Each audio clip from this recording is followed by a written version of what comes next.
This is a moment for solidarity, which was a major theme of the meeting today of the G20 finance ministers and central bank governors. There I emphasized 3 points. First, the outlook for global growth. For 2020, it is negative, a recession at least as bad as during the global financial crisis or worse.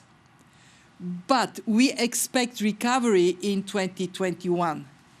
To get to it, it is paramount to prioritize containment and strengthen health systems everywhere. The economic impact is and will be severe, but the faster the virus stops, the quicker and stronger the recovery will be.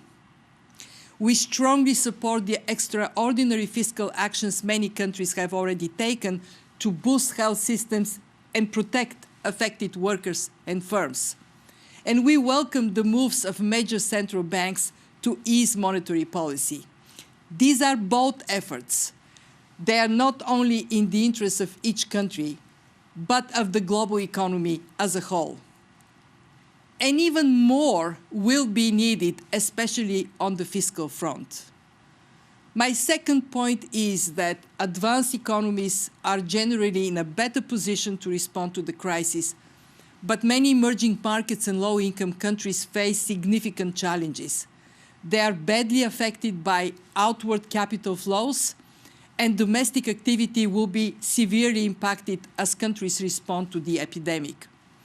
Investors have already pulled $83 billion from emerging markets since the beginning of the crisis, the largest capital outflow ever recorded.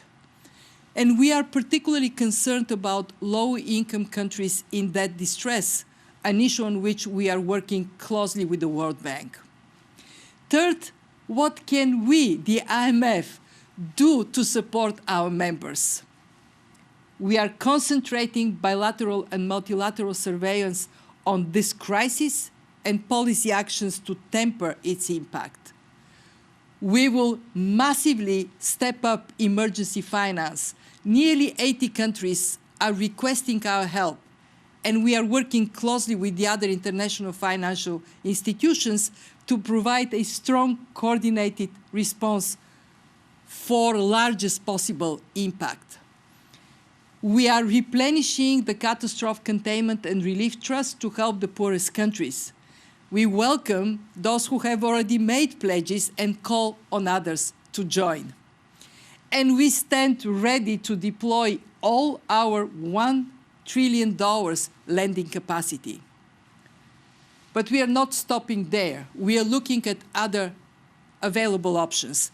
Several low and middle-income countries have asked the IMF to make a SDR allocation, as we did during the global financial crisis, and we are exploring this option with our membership. Major central banks have initiated bilateral swap lines with emerging market countries. As the global liquidity crunch takes hold, we need members to provide additional swap lines.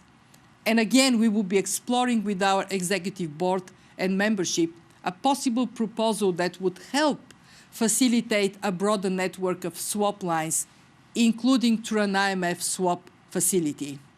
Let me finish with the following. These are extraordinary circumstances. Many countries are already taking unprecedented measures. We at the IMF, working with all our member countries, will do the same. Let us stand together through this emergency to support all people across the world. Together, we can get through it.